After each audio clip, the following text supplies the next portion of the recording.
Listen to me. We don't have time to argue. You follow my lead exactly how I tell you, and we're gonna get through this without a scene. Understand? Eyes up. Breathe. When I move, you move. No hesitation. You got it? Good. Let's. The airport was already awake. Rolling suitcases echoed across polished floors. Boarding announcements drifted through the air. And travelers moved with that familiar mix of urgency and fatigue that comes with early morning flights. At Shas, Chinsich, Shiopta, M. Concourse B at Atlanta Hartsfield-Jackson International Airport looked like any other busy terminal. But in one quiet moment near the security checkpoint, a decision was about to be made that would end a career and trigger a federal reckoning. Officer Brandon Walsh stood near the concourse entrance, coffee in one hand, radio clipped to his shoulder. 13 years on the Atlanta airport, police force had given him confidence, the kind that comes not from reflection, but from never being seriously challenged. Complaints had followed him for years. Allegations of racial profiling, aggressive stops, heavy hands. None of them had ever stuck. They were buried in paperwork, softened by supervisors, forgotten by the system. Then Walsh saw the man in uniform, navy dress blues, pressed sharp, ribbons aligned with precision, the posture of someone trained to stand tall under pressure. To anyone who understood the military, the uniform told a clear story. But Walsh didn't see service. He saw suspicion. A black man in full-dress uniform walking confidently through the terminal didn't match the image in Walsh's head. His eyes locked onto the man, and his expression hardened almost instantly. That uniform's fake. Walsh muttered, more to himself than anyone else. He didn't ask for verification. He didn't notify a supervisor. He didn't consider the possibility that he might be wrong. Years of unchecked authority had taught him that his instincts were enough. Walsh stepped forward and raised his voice above the noise of the terminal. "Hey, you in the uniform. Stop right there." The man stopped immediately and turned, calm and composed. His movements deliberate, his hands visible. He didn't argue. He didn't hesitate. "Yes, officer." In that moment, Officer Brandon Walsh had no idea that the man standing in front of him was Master Chief Derek Sullivan, a decorated Navy SEAL with more than 15 years of special operations, combat experience, or that within minutes, cameras would be rolling, phones would be raised, and everything he thought he knew about power, authority, and consequence was about to collapse. Master Chief Derek Sullivan didn't look nervous. Because he wasn't. At 41 years old, he had spent more than half his life moving through situations where panic got people killed. Combat zones, night operations, classified missions where silence and discipline mattered more than words. Compared to that, an airport terminal was just another controlled environment. His navy dress blues were pressed to regulation. The fabric sharp, the lines clean. The ribbons on his chest told a story most civilians would never read. Multiple combat deployments, special operations commendations, years of service in places that never made the news. He was traveling on official orders, connecting through Atlanta on his way to Norfolk for a command-level briefing. The night before, he had attended a memorial service for a teammate killed overseas.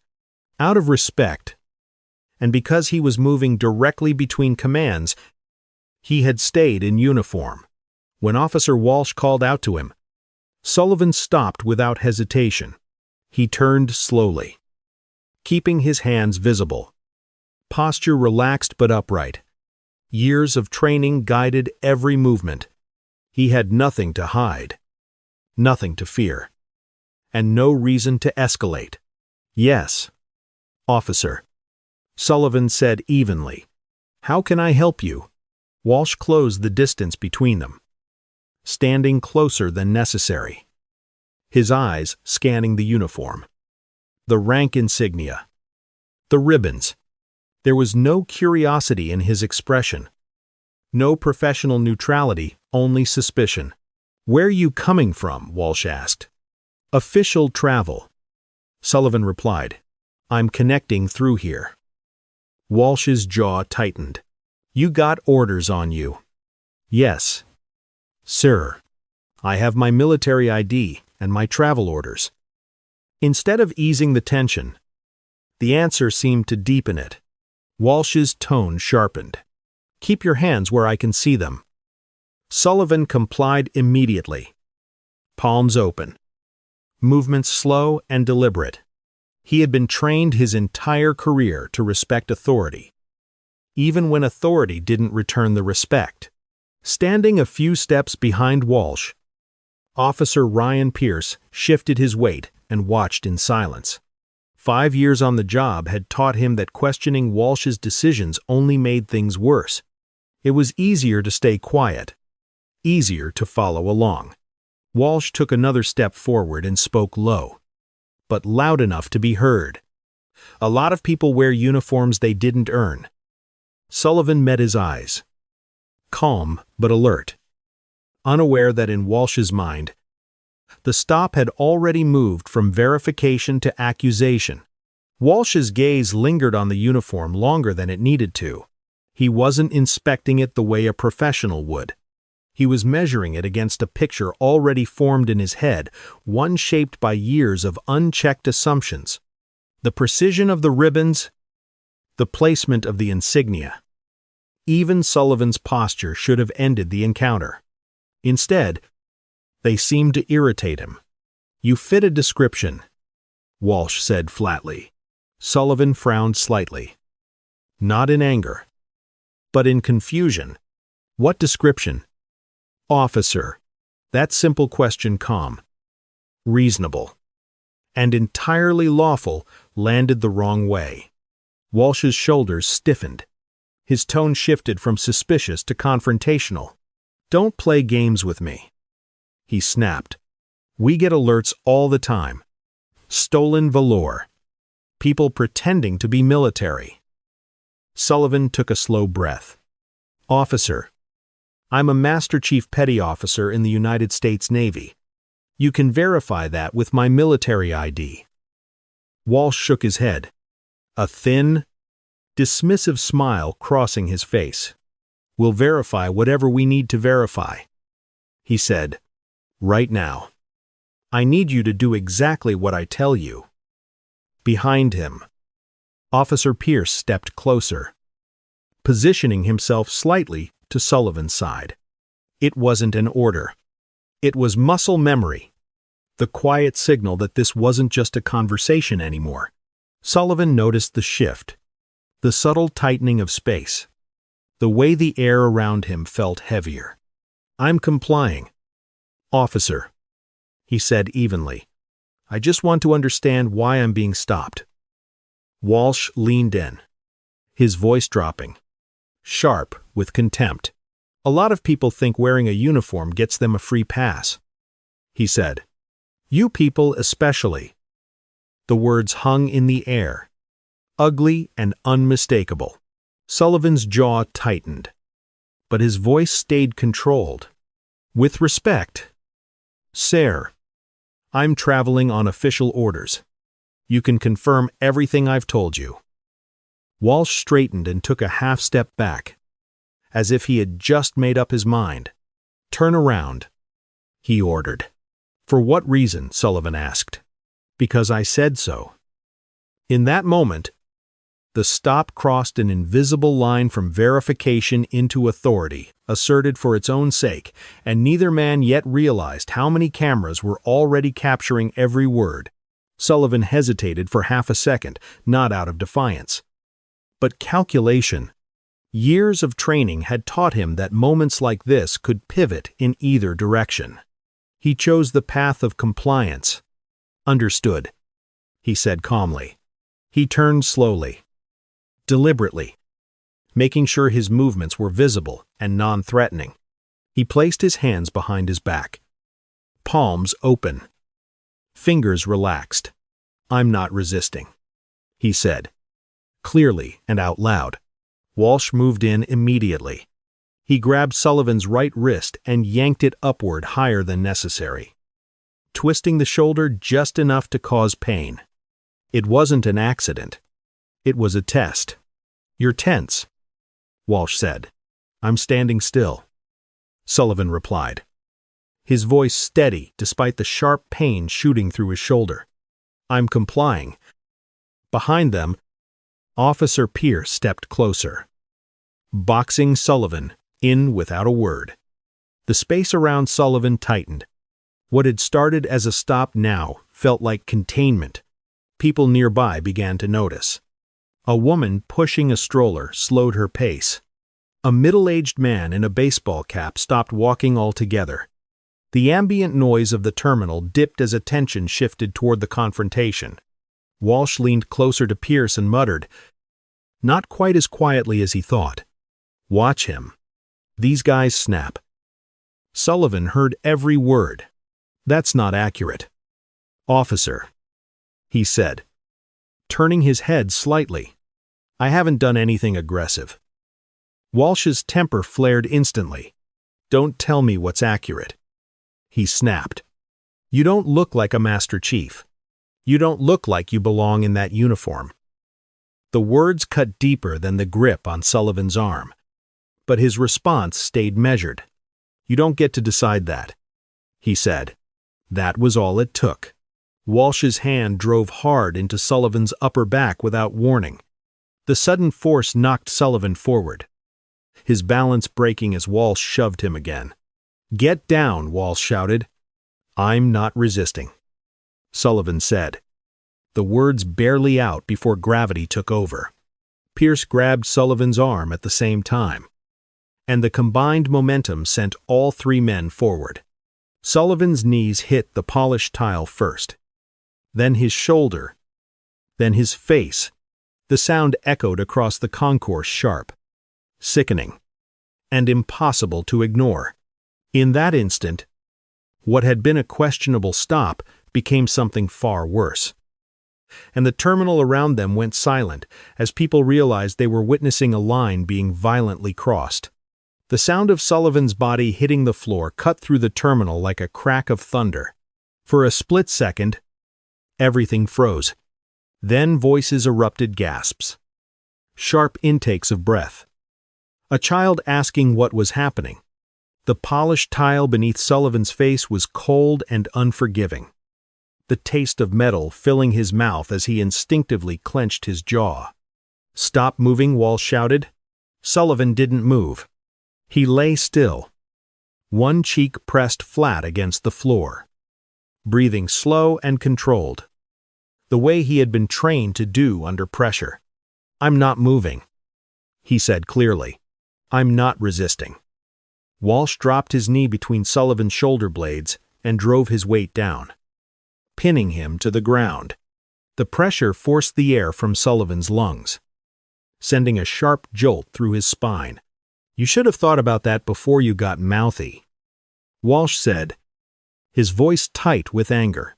Walsh yanked Sullivan's wrists together behind his back and snapped the handcuffs shut. The metal bit into skin, cutting deep enough to leave angry red marks almost instantly. Phones were up now, everywhere. Travelers who had slowed moments earlier were fully stopped.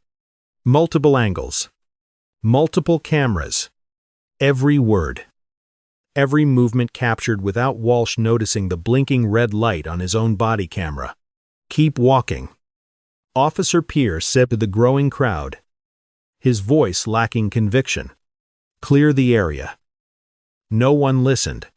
A man in a veteran's cap stepped forward, his voice steady and firm. "That's a Navy uniform. You don't need to be doing all that." Walsh shot him a furious look. "Sir, mind your business." Sullivan stared at the floor beneath him, focusing on his breathing, acutely aware of the cameras, the witnesses, the permanence of what was happening. He knew this moment could not be undone. And somewhere nearby, unseen by anyone on the concourse, A supervisor's phone began to ring, the first signal that this encounter was no longer under Walsh's control. The crowd didn't disperse. If anything, it grew. Travelers slowed, then stopped entirely, drawn by the unmistakable sight of a uniformed man pinned face down on the floor by airport police. Phones were no longer discreet, they were held high. Steady, documenting everything.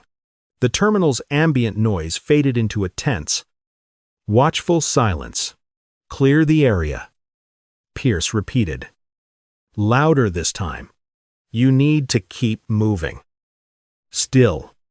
No one moved. Sullivan remained perfectly still beneath Walsh's knee, his training taking over. He regulated his breathing, ignored the pain radiating through his shoulder and wrists, and focused on staying compliant. He knew that any sudden movement, no matter how innocent, could be used to justify more force. "Officer," Sullivan said calmly, his voice strained but controlled, "I am not resisting. I'm an active duty service member. You have my ID and my orders in my jacket." Walsh didn't respond. He shifted his weight instead, pressing harder, asserting dominance rather than control. A woman nearby whispered, "This doesn't look right." Someone else muttered, "Why are they doing this?" The man in the veteran's cap stepped closer again. "He's not fighting you," he said. "You don't have to kneel on him like that." Walsh snapped his head up. "I told you to mind your business." That was when Sergeant Monica Davis arrived. She pushed through the edge of the crowd with purpose, her eyes taking in the scene in seconds. The navy dress blues scuffed at the knees, the handcuffs pulled tight, Walsh's knee planted firmly between Sullivan's shoulder blades, and the ring of phones recording it all. "What's going on here?" Davis asked, her voice cutting cleanly through the noise. Walsh answered immediately.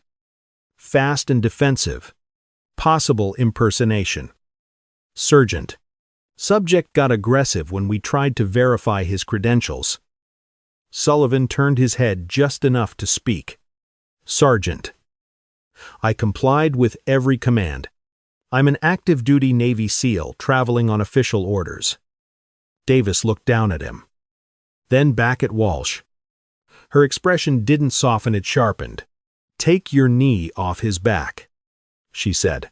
Walsh hesitated, just long enough to signal resistance, then finally shifted his weight.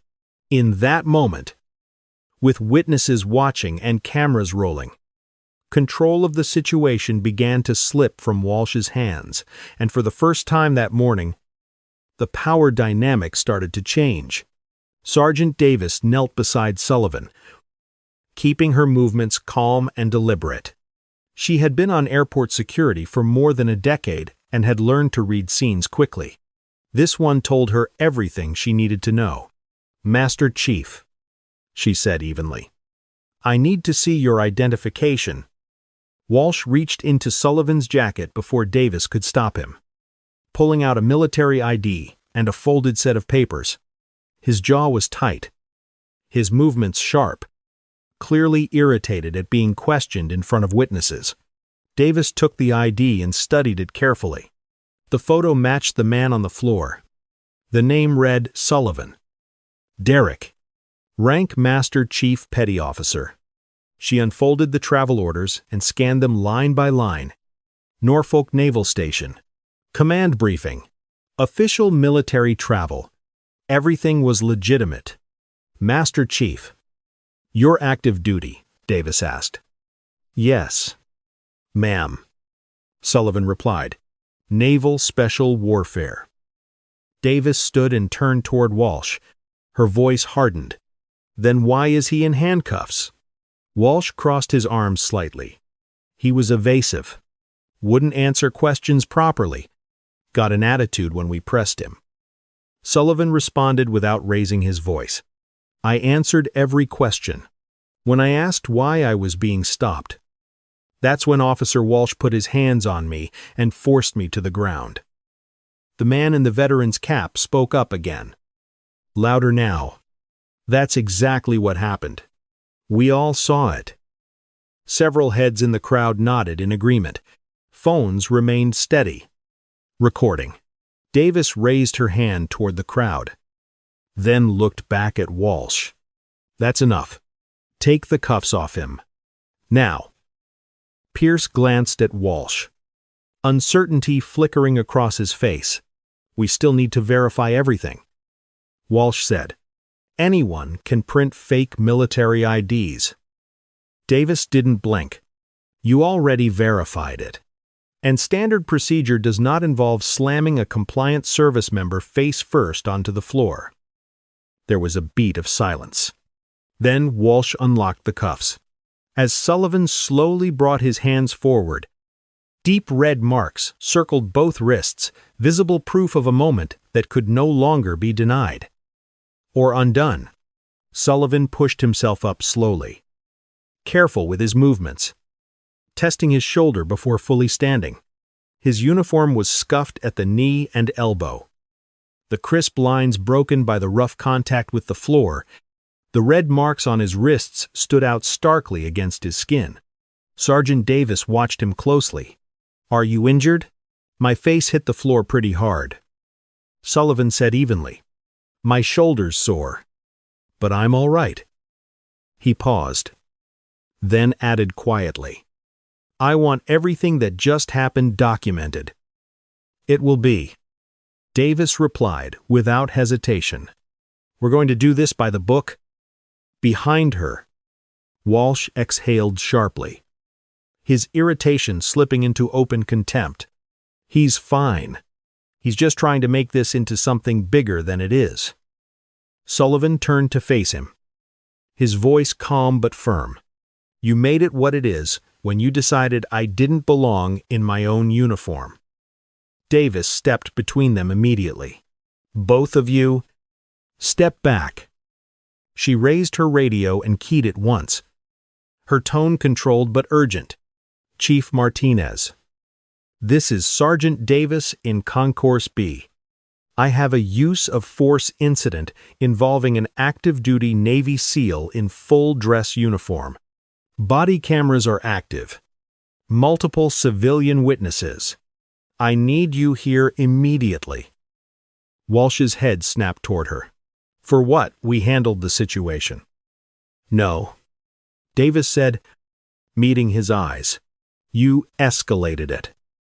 Sullivan looked around the concourse. Phones were still raised.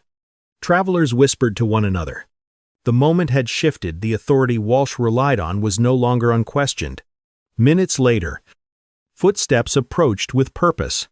Chief Luis Martinez arrived, his expression serious as he took in the scene, the damaged uniform, the visible marks on Sullivan's wrists, the tense officers, the crowd that hadn't gone anywhere.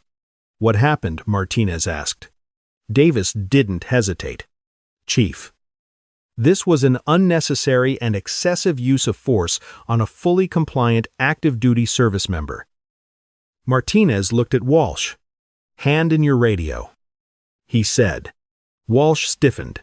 Chief. Now, as Walsh unclipped the radio from his shoulder, the realization set in. This was no longer a routine stop. With witnesses, body cameras, and a Navy SEAL involved. The situation had crossed into territory Walsh could no longer control, and consequences were no longer hypothetical. Chief Martinez didn't raise his voice. He didn't need to.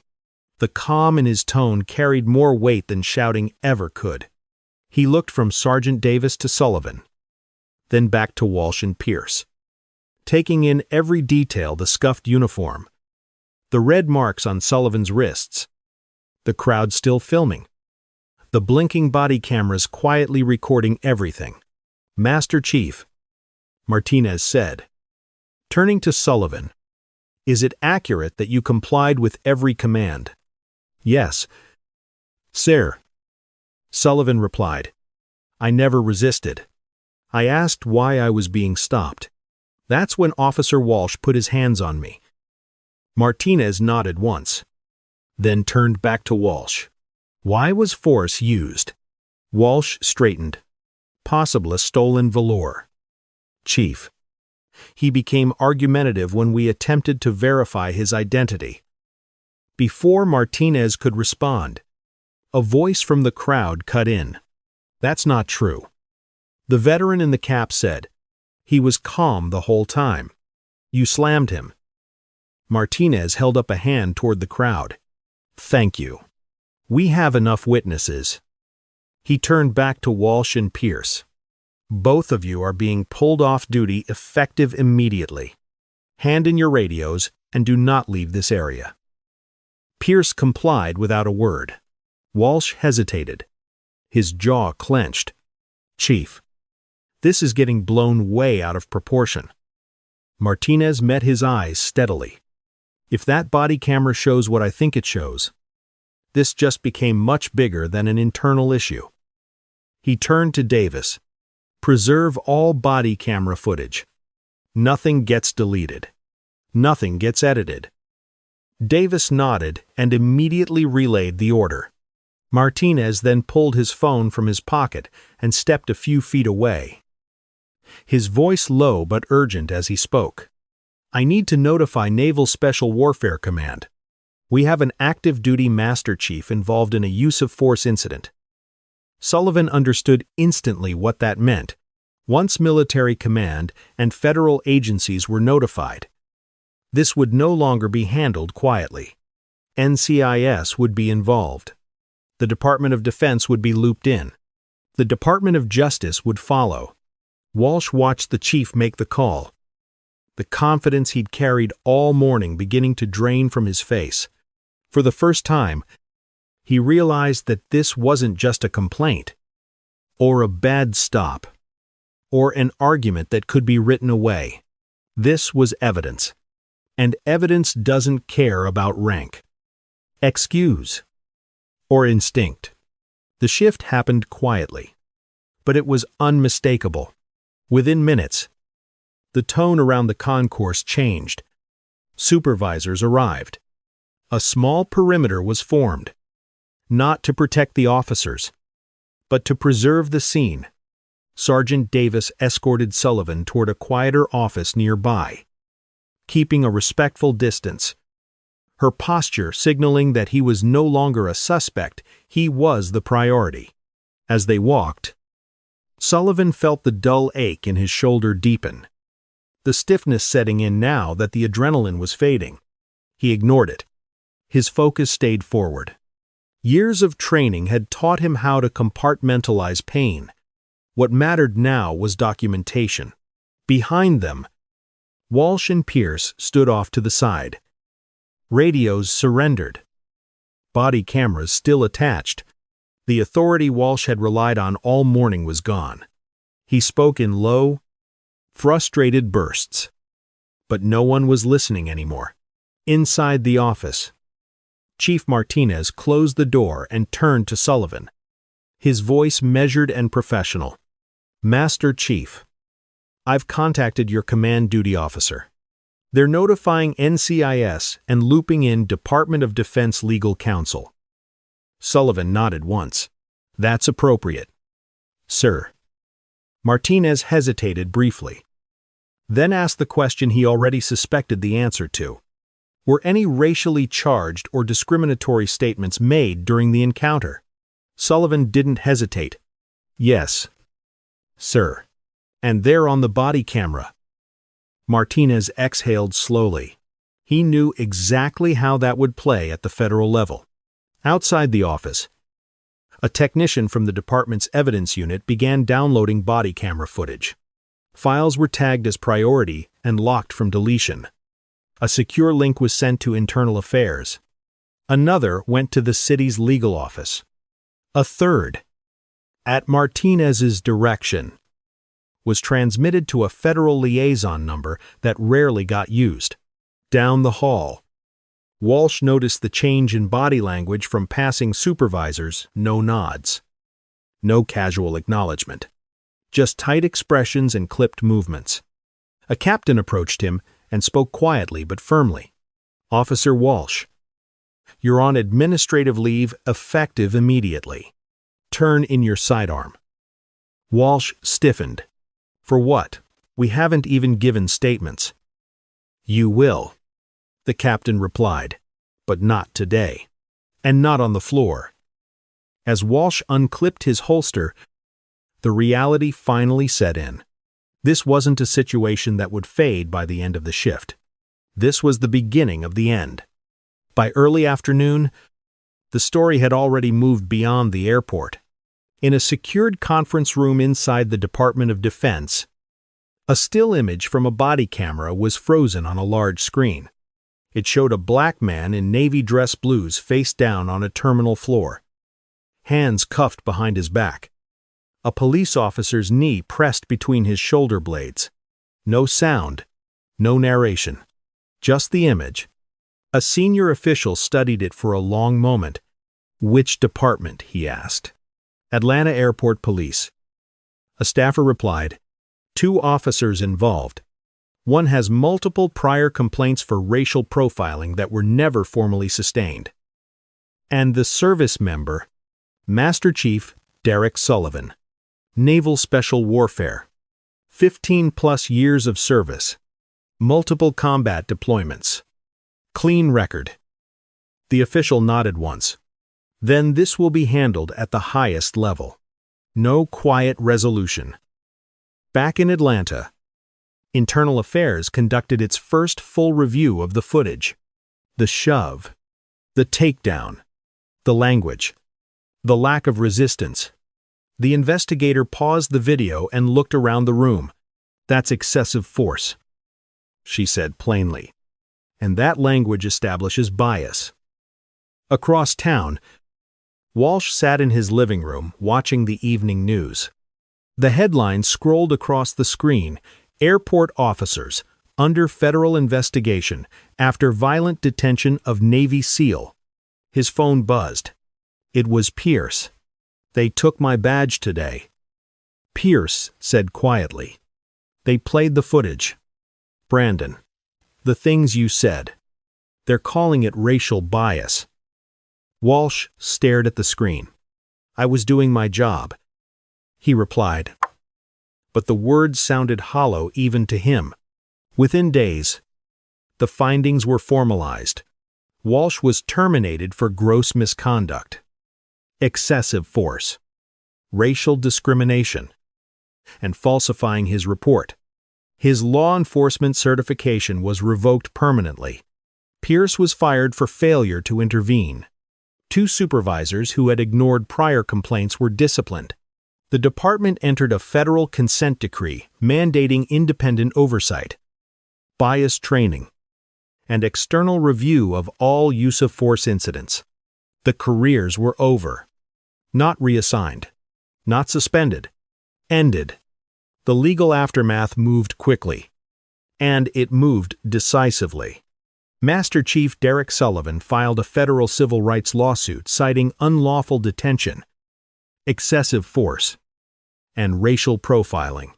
The evidence was overwhelming body camera footage from multiple angles, civilian videos, witness statements, and internal reports that contradicted Walsh's written account line by line. There was no trial. There didn't need to be. The settlement reached before court was substantial. But the money was never the point. What mattered was the record. Permanent. Public. Impossible to erase. At Naval Special Warfare Command, Sullivan stood before his commanding officer days later. Uniform restored. Posture unchanged. You handled yourself with discipline and restraint. The commander said. The system failed you at first, but it corrected itself because the evidence was undeniable. Sullivan nodded once. I just wanted it documented. Seer. It is. The commander replied. At every level. Weeks later, Sullivan walked through another airport terminal in uniform. New orders in hand. No one stopped him. No one questioned whether he belonged. He passed through security like any other service member. invisible, in the way professionals often are. Back in Atlanta, a training bulletin circulated through the airport police department. It showed a single still frame from a body camera, a man in navy dress blues on the floor. Officers standing over him. Beneath the image were 4 words. This is what failure looks like. No names were printed. They didn't need to be. Power, without accountability, always believes it's right until the evidence speaks. And when it does, authority collapses fast. If this story moved you, share it. Tell us where you're watching from. Because real accountability doesn't happen in silence, it happens when people are paying attention.